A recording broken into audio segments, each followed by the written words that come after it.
So most people know about the Franciscan missionary Camino from Baja California and Mexico up to San Francisco, Sacramento. And each missionary settlement was a 1 day's walk from the last one, with the idea that you could always be in a sort of fortified mission station every evening. And they were founded by the Franciscans, run by the Franciscans, maybe a soldier or two, but it was mainly for the natives who had been Christianized to gather and be protected again from the more violent tribes that were attacking. Okay. And that system worked very well. The Spaniards did the same thing from what's present-day Jacksonville to Pensacola in North Florida, but those were all completely destroyed when English and American powers decided that they wanted to move into Florida. Okay, so is that why you would generally have more preserved missions out in California as opposed to the East Coast? Yes.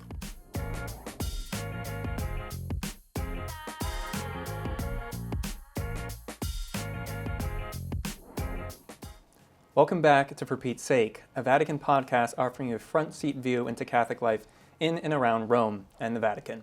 I'm your host, James O'Reilly, and I'm joined today by Father Mark Lewis. Father Lewis entered the Society of Jesus in 1980 and was ordained a priest on June 8, 1991. From 1996 to 2004, he worked at the Historical Institute of the Society of Jesus in Rome, of which he was director from 1998. During these years, he began teaching at the Pontifical Gregorian University in the Faculty of Ecclesiastical History. From 2008 to 2014, he was Provincial Superior of the New Orleans Province of the Society of Jesus.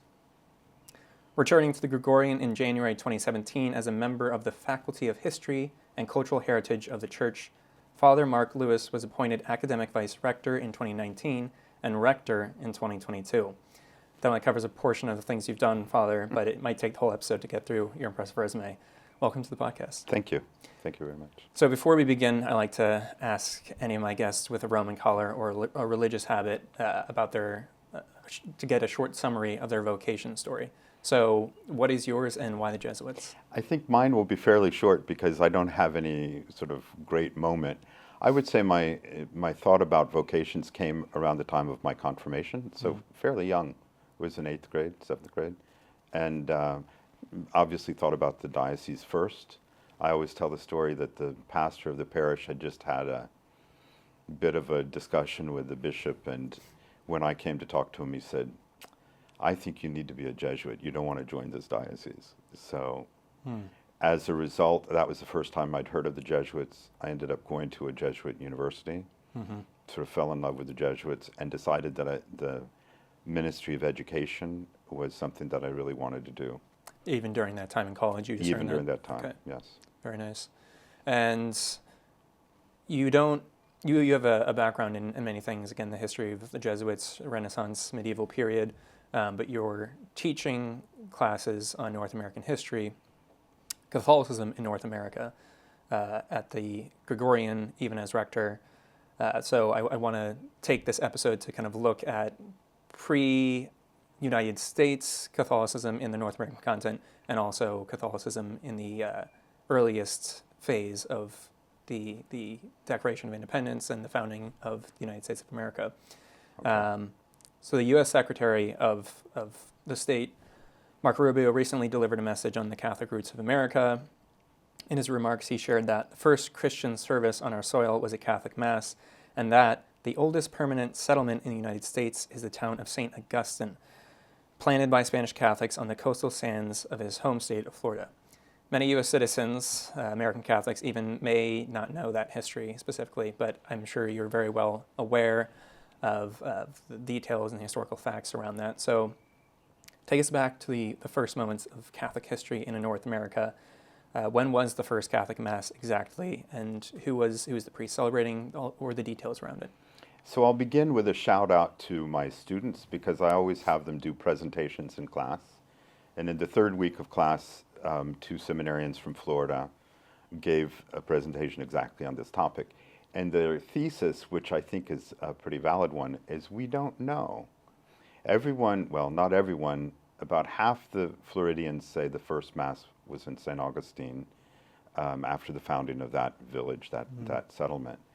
But others say that the first explorers probably celebrated Mass during the Easter season in 1516, somewhere close to Tampa. Okay. There's a third hypothesis that's a little bit harder to sustain, that it may have been a group of missionaries who had wandered as far north as Georgia.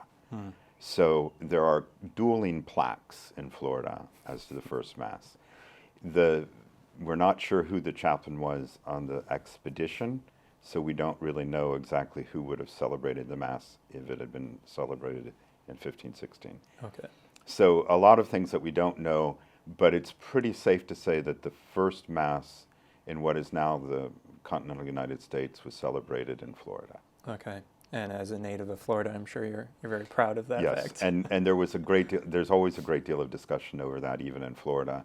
But St. Augustine is correct. That's the first European settlement in what's present-day United States. It's not the earliest settlement in North America or the earliest settlement in the Americas in general, but it's the first place where the Spaniards had a settlement on North American continent. Yeah, it's well, funny. if you don't count Mexico. Right. It's funny because you have things like if you go to Jerusalem, the Holy Land, or even here in Rome, you have the same thing where you kind of have competing sites for things where it's like, Yes. this local Italian saying, oh, this is the place where, St. Peter saw Christ. And That's right. then you have another spot, maybe the Quo Vadis Church. So America even has its own, That's right. dueling And traditions. one of the things that it really points to is the fact that there's not a lot of documentation always, or the documentation is lost. Yeah. So. Would you say then the St. Augustine Mass settlement, that kind of gets the general claim to fame because it was most recorded? Because it's the most recorded, and it's the first place where a church was built. Okay. So the explorers would have just said Mass in the open and created a makeshift altar and maybe a covering for the chapel. So it's the first regular missionary presence in the New World of North America. And we don't know as much about the other ones, but we do know a little bit more about this one because of that Correct. recorded history. Spanish Catholics, are the Catholics there, the priest celebrating Mass, would he have been Dominican? Would he have just been some... So probably the chaplain on the first expedition may well have been a diocesan priest. Okay. The settlement in St. Augustine had Franciscans initially. The Jesuits actually arrived there as missionaries in 1595. Okay. It lasted a very short time because the native tribes were not easy to evangelize, and they were very violent. So the general of the Jesuits, St. Francis Borgia, after a few years, took the Jesuits and sent them to Mexico, Okay. where they thought there would be better fruit. Was there less violence generally in Mexico? The native tribes had been a little bit calmer. The civilization was a little more advanced, the Aztecs, the Mayans. The natives of Florida had, in the late 1490s, invaded Florida from farther north. So they were an invading tribe and warlike when they arrived. And they had probably had news that the European settlers were probably best not to work with.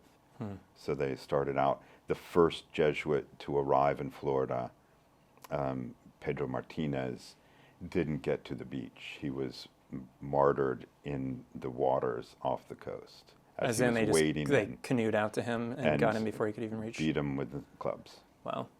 Okay. So that gives you an idea of the difficulties of that missionary activity. The Dominicans also have martyrs in Florida. They are closer to what's now present-day Miami.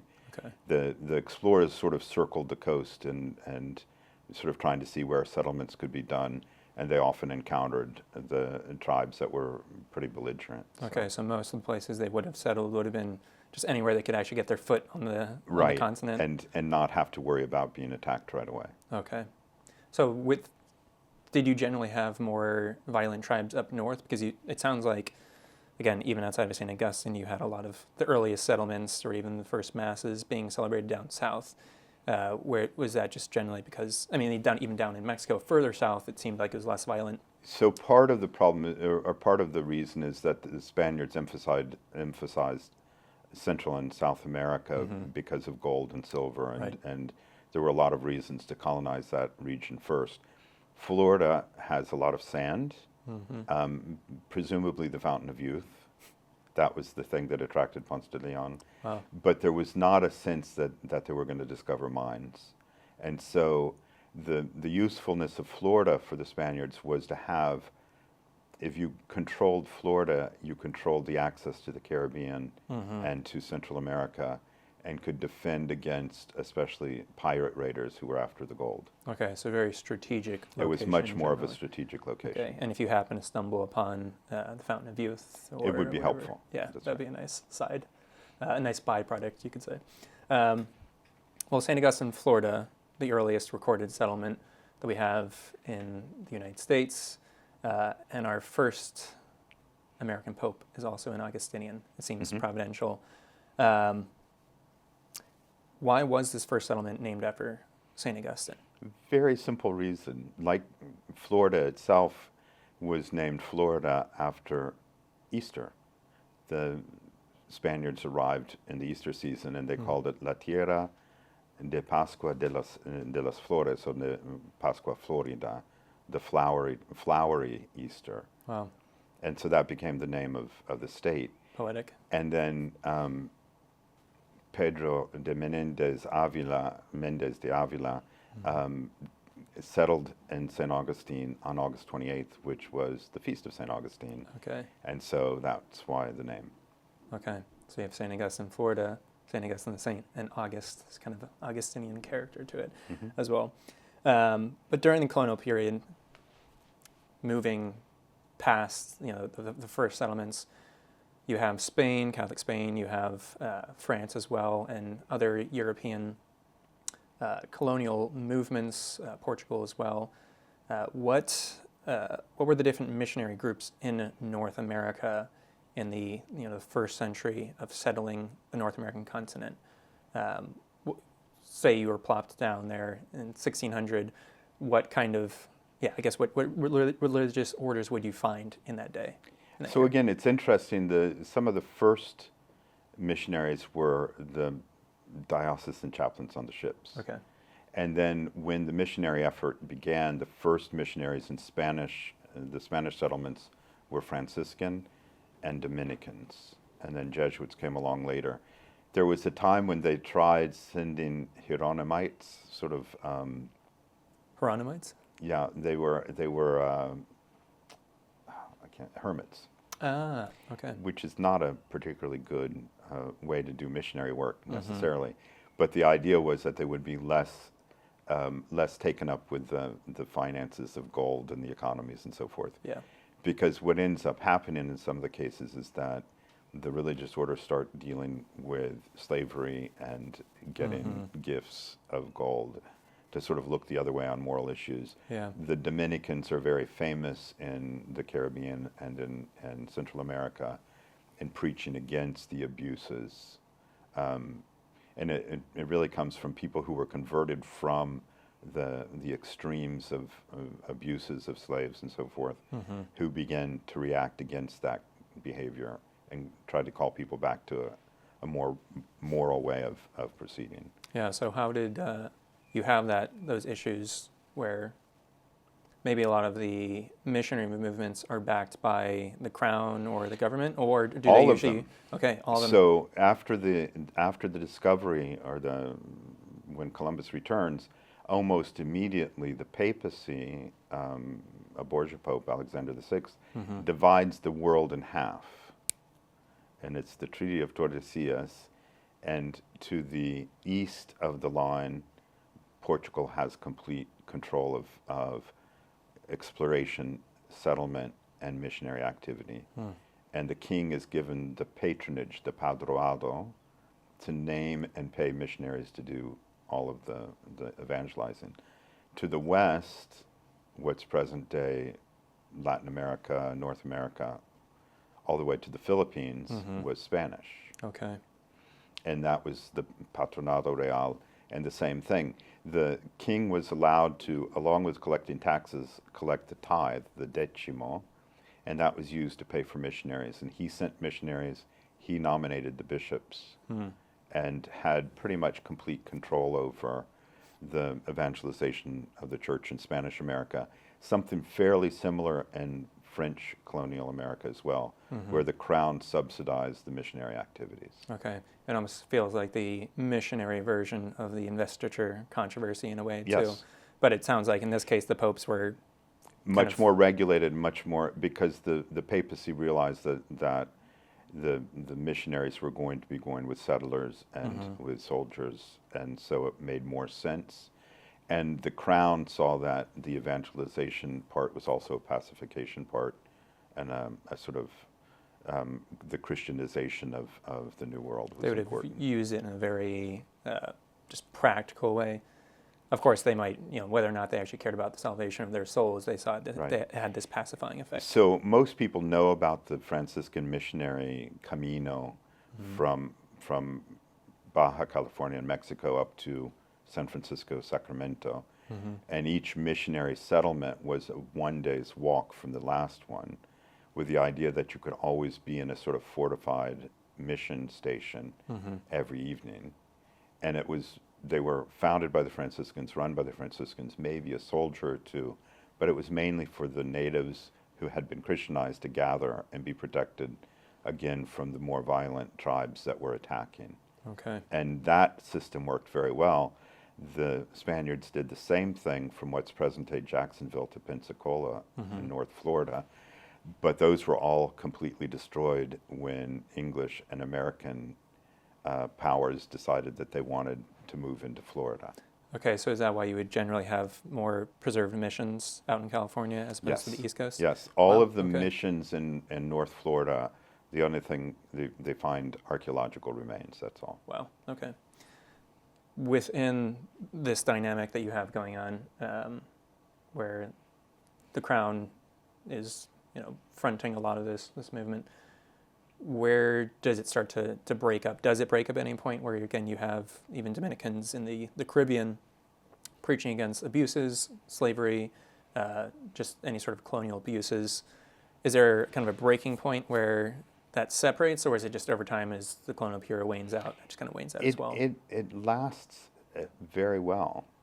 So you have in places like Venezuela, for example, at the time of independence, when there's a revolution, a liberal revolution, the new government claims the right of the patronado and continues to say that we will pay the clergy, we will decide who the bishops are.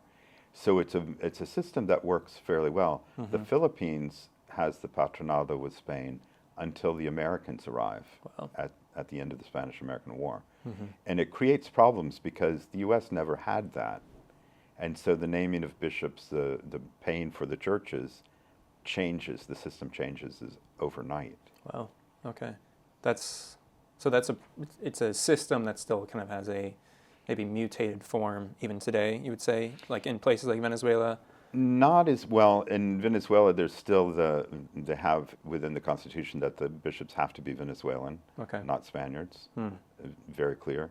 There's a clear break with the European powers, and there's still in most Latin American countries some kind of government relationship between the nuncio in Rome, who is naming the bishops, and the government, who gets a chance to have input.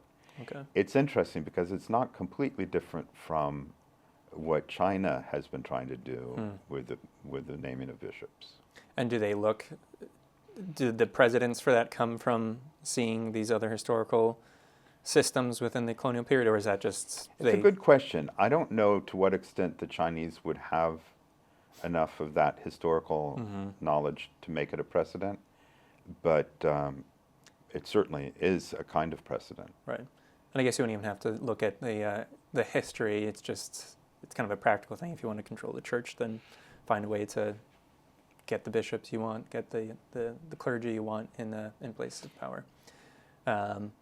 So within the missionary world during the colonial period, you have what is now the southern and western United States, and you mainly had Dominicans and Franciscans, it seems. You Some mentioned Jesuits. some Jesuits. So the 1500s. the Spanish tradition was to send the missionaries by compass points so that they wouldn't run into each other. The idea was giving each one a zone of influence as they arrived and were moved on. So the Franciscans were sort of the first, and they had the east-west corridor in Mexico, I see. and then moved up into California. The Jesuits arriving later had a compass point that led them to Arizona, present-day Arizona. So you will find some very old Jesuit churches in between El Paso and New Mexico and Okay. Tempe. But even each of these orders is more specifically united to a The crown. nation or like a specific crown. So the Jesuits would have been French. The Dominicans would have No, in Spain they were Spanish. Really? Okay. They were and In the early colonial period at this yes. time. Okay. And then in New France, what becomes Canada and upstate New York, the Jesuits are French. Okay. So kind of And is the evolving. Recollets, the Franciscan Recollets are also French. Okay. But would that also be a reason for kind of keeping them separated as well? Because if there's in the early period, it's No, the main reason was the religious orders and missiologies. They had slightly different theologies, and the competition was the crown thought was problematic. right. If there was the disunity among them while they're trying to Right. to do missionary Right. work, that makes sense. Many American Catholics are generally aware of the missionary history in North America prior to the United States. People know about Saint Junipero Serra, and maybe you've heard the name Saint John de Brebeuf and the North American Martyrs. But I think it'll be helpful just to focus on one group specifically. My confirmation saint is Saint Isaac Jogues, Okay. and you're a Jesuit, so I think it Okay. makes sense to focus on the North American martyrs, Saint John de Brebeuf, Saint Isaac Jogues. Can you tell us a little bit about their story and what kind of work they were doing up in New France, as you said, Canada, and now Upstate New New York. England, upstate New York as well? So the interesting thing about the Jesuits of New France is they were coming out of France and coming out of a spirituality that had been influenced by 16th century Devotio Moderna, a sort of emphasis on regaining some of the virtues of the early church, a little bit more emphasis on scripture, and a mysticism in the 17th century, a mysticism of the cross. So the Jesuits who came to New France had a very strong sense of being united with the cross of Christ. And so they were much more, in some ways, disposed to the martyrdom when it came, because that they saw as an extension of their missionary work. Wow. You know, the blood of martyrs is the seed of the church. And so Isaac Jogues is a good example. His shrine is in Aurysville, New York. He arrived, let me get the dates exact so that we're right. I should know this too, if that's he's my right. confirmation saint. But So he arrives in the 1640s. He's captured the first time by the Iroquois in 1642 yeah. and tortured, and he loses his finger. They generally pulled out the nails of your hand and did all sorts of things. He loses only one finger? Only Or- one finger, Okay. maybe part of a second. And so he is ultimately freed. He's ransomed by, of all people, Dutch Calvinists, which is, they were, as pirates, they were throwing Jesuits off ships on the way over. So it was very interesting. He returns to France. He gets a dispensation from the Pope to celebrate Mass with a disfigured hand. And the that's Pope, because you have to... at the time, for you had to people- have 5 fingers to celebrate the Mass, in both hands, so 10. Okay. And he got a dispensation. The Pope apparently said if this is the way he suffered to get that merits that he should be able to continue to say Mass. Yeah. Once he has that dispensation, he returns to the missions, and then is martyred in 1648. Again, a lot of torture and so forth. But the mysticism, even if you look at their spiritual diaries, their prayer, there was this constant desire to be united with Christ on the cross. And they would talk about visions of seeing the cross. Their preaching was very much based on the cross. And it had a resonance. I was going to talk about some of the other North American Jesuit martyrs, but I'd like to mention 2 natives who have arrived at the altars. The first is Saint Kateri Tekakwitha, Yep. the Lily of the Mohawks, and she dies very young. She has a lot of the diseases. She gets the smallpox, and she's abused by her tribe. But she embraces the faith in the midst of that sort of persecution. Well, she was born not long after St. Isaac Jogues is martyred in the same village. And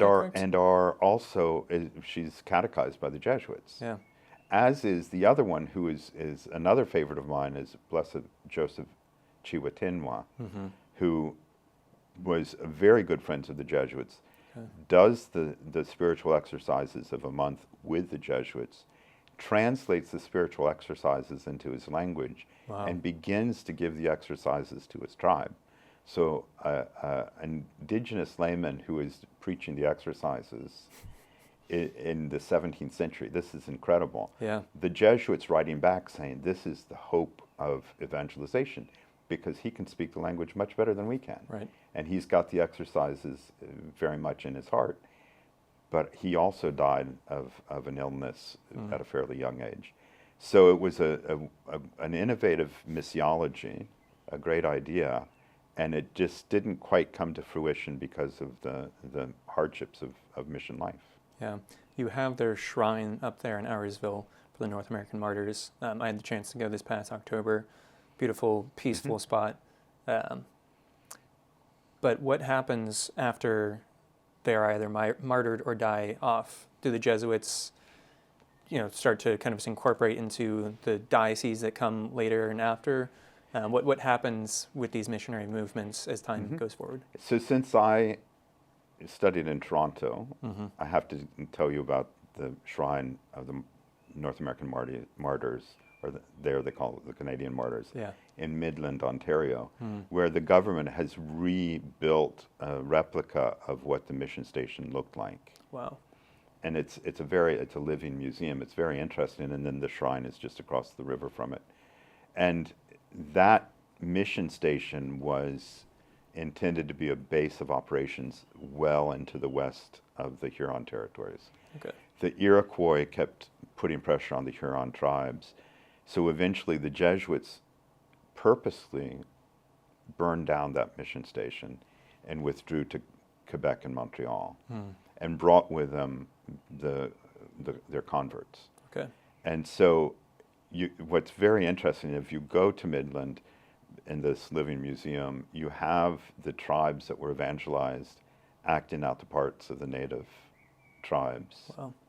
And so the mission in some ways fails because of the hardships, because of the wars, but it also succeeds because many of the native tribes in Canada remain predominantly Catholic to this day. Okay.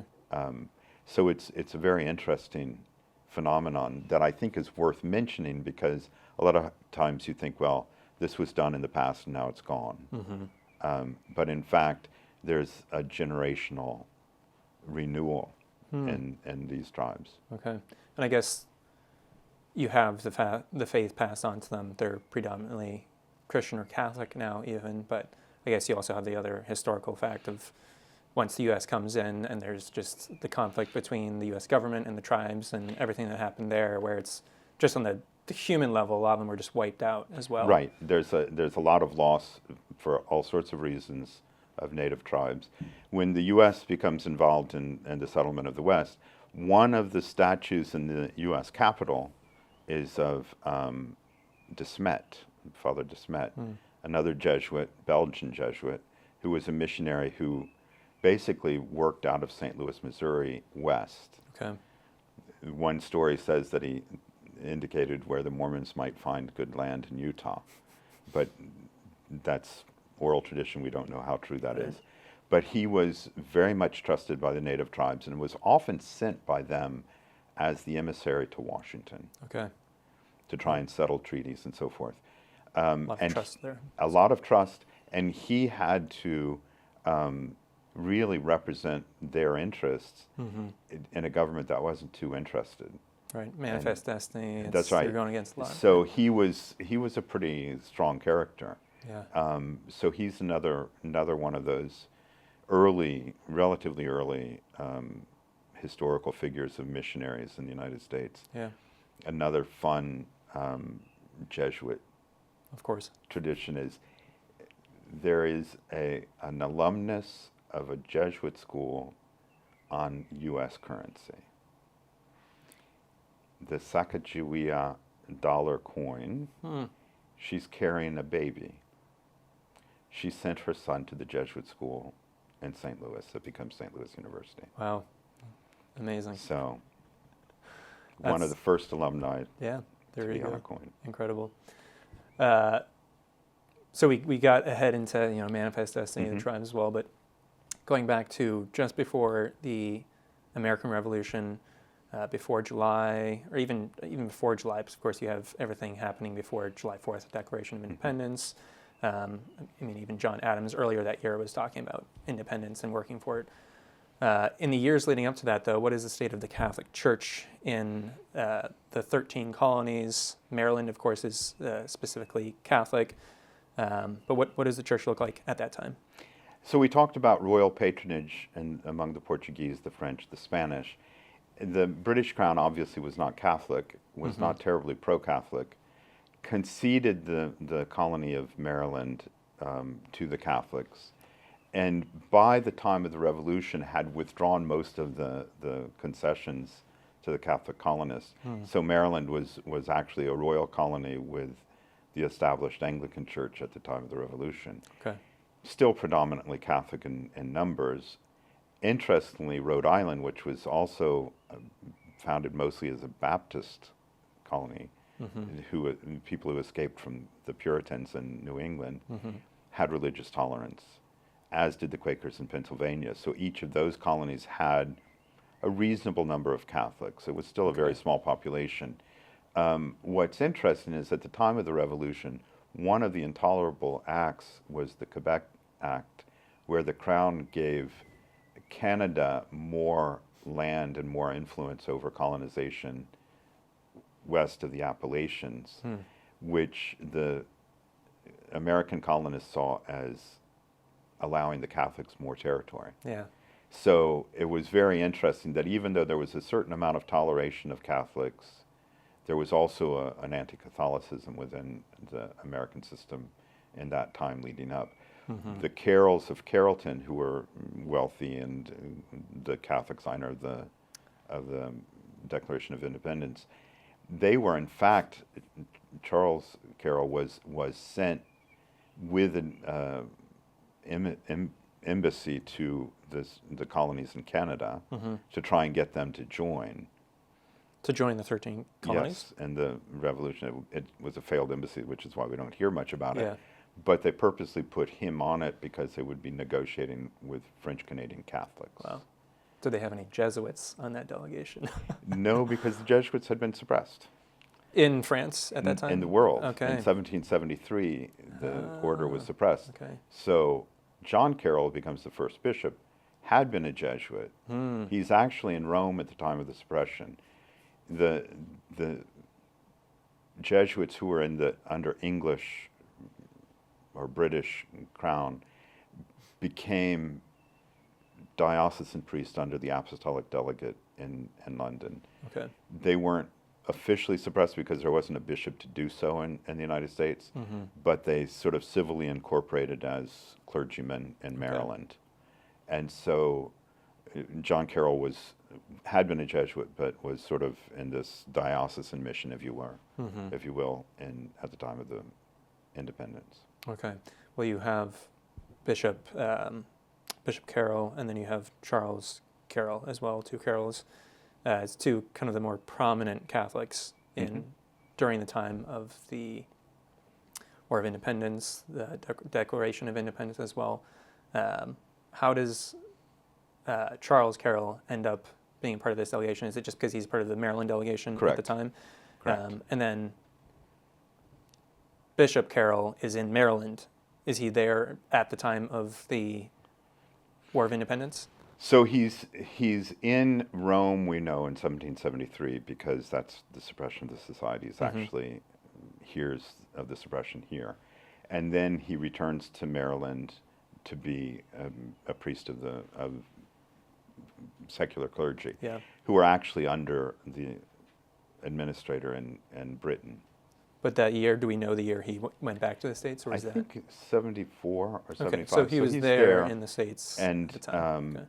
and again, I think actually accompanied his uncle on that embassy. Okay.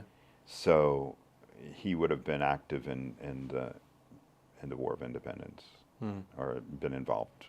Yeah. Well, you have, the colonial period with the settlements and the missions moving into things like Maryland, and maybe a lot of anti-Catholic sentiment in the grassroots way, maybe at the top level as well. And now we're at a point in history where, again, the Secretary of State, Marco Rubio, is Catholic, Vice President J.D. Vance is a Catholic.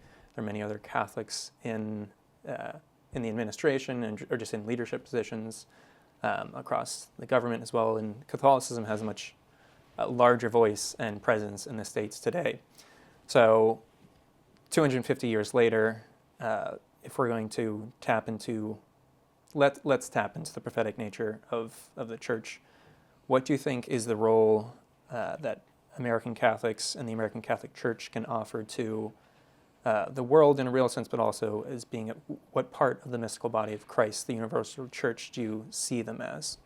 So when I talked to my students about that question, they said, "Oh, don't go with a single part of the body. That's because then you're excluding every other nation from that part of the body." And it's really more individuals each have specific charisms. Right. So, and this was the last class yesterday, and one of the documents we looked at yesterday was the Vatican II document on religious liberty, Humanae Dignitatis. And that, many people will say, was the American document of the Second Vatican Council. There were two Jesuit theologians who were very much behind it, John Courtney Murray and Avery Dulles. Okay. And they had been taking the U.S. tendency to have toleration of religions. The Constitution was very much allowing the free practice of religion for all citizens of all faiths from the beginning, because the religions were so diverse in the colonies.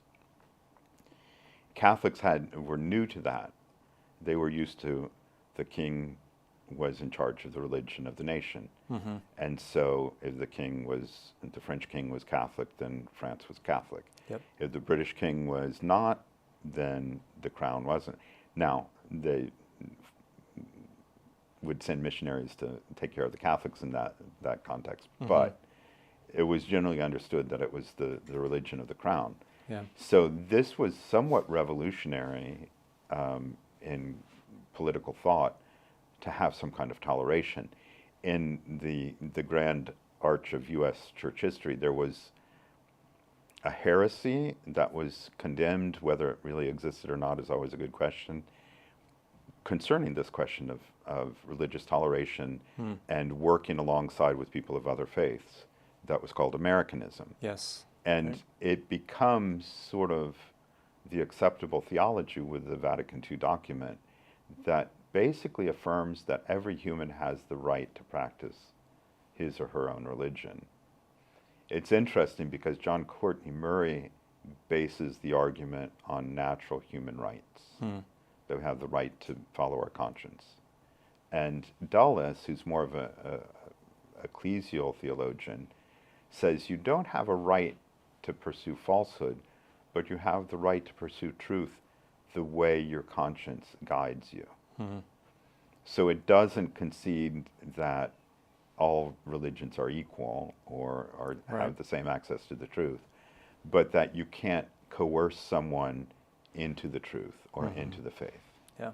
And I think that, I would argue that that's maybe the most important contribution the U.S. Church has made to the universal church in its history. All right. And it's still at play. We're going to still continue to see how it's at play. And we still, in the United States, still continue to try and articulate it. Yeah. But it's really interesting to see in other parts of the world where people are coming to grips with how do you allow people to follow their conscience.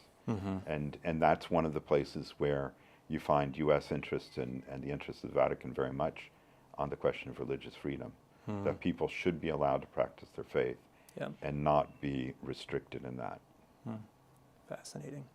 Well, thank you, Father. This has been a great episode. I'm sure most people, again, have a general awareness of the history of American Catholicism in very kind of surface level ways, but it's always great to get down deeper below as well. Avery Dulles, of course, is a Jesuit. He's buried up in Auriesville, the shrine there, correct? So there are just so many, interwoven. The son parts of John Foster Dulles as well, Wow. and a convert from the Episcopal Church. Okay. And I'm not sure on this, but one of the few cardinals of the Roman Catholic Church who was also the captain of a ship. Okay. Again, just all these Fun small, stuff. the way the Catholic history is interwoven into all of it as well. We always close out with a rapid fire round. Okay. So you'll just answer these as quick as you All can. right. I hope I get them right. Yeah. There's no wrong answer. Well, we'll see. All right, first question. Oh, there's 5. Okay. Favorite pope of all time? Oh, that's difficult. I think because I'm lived through it, John Paul II. All right. Among all the missionary saints to North America, who is your favorite? One that we didn't talk about, Noel Charbonnet. All right. Look him up. Favorite fact Great about the story. Vatican that you're allowed to tell me? Fact about the Vatican that I'm allowed to tell you. I think that maybe the most important fact that people don't realize is because they have even just a small amount of territory, they have access to things like the United Nations. The Pope has a political voice that he would not without being a sovereign country. And that changes the way he can speak on issues. Mm-hmm. Excluding the Gregorian, for obvious reasons, what's the best pontifical university, in your opinion? Well, I probably should say Santa Croce, Mm-hmm. which I really like. I was good friends with the rector who just went out. I would also say, and these are the sort of what I see as the two major competitors to the Gregorian, is also the Angelicum. Okay. The Dominicans run a very good university. All right. I should also, mention the Salesians have very good. This is access just to the religious education. orders competing again. Right, It's right. North America now. it's And just back you'll in notice I Rome. mentioned all the religious orders, but there's also the Lateran and the Urbaniana Right. who have very different missions. Mm-hmm. So Yeah. they're a different kind of pontifical university. Okay, we'll go with Santa Croce since you said that Okay, first. there you go. Finish this sentence. For Pete's sake, I wish people would. Pray more. You heard it. Amen. Thank you, Father, for Good. joining. It's great to have you. Thanks. Thank If you. you enjoyed this episode, like and subscribe. You can find us on social media, YouTube, Instagram, X. Be sure to keep following along as we bring you more episodes from the heart of Rome. James O'Reilly in Rome.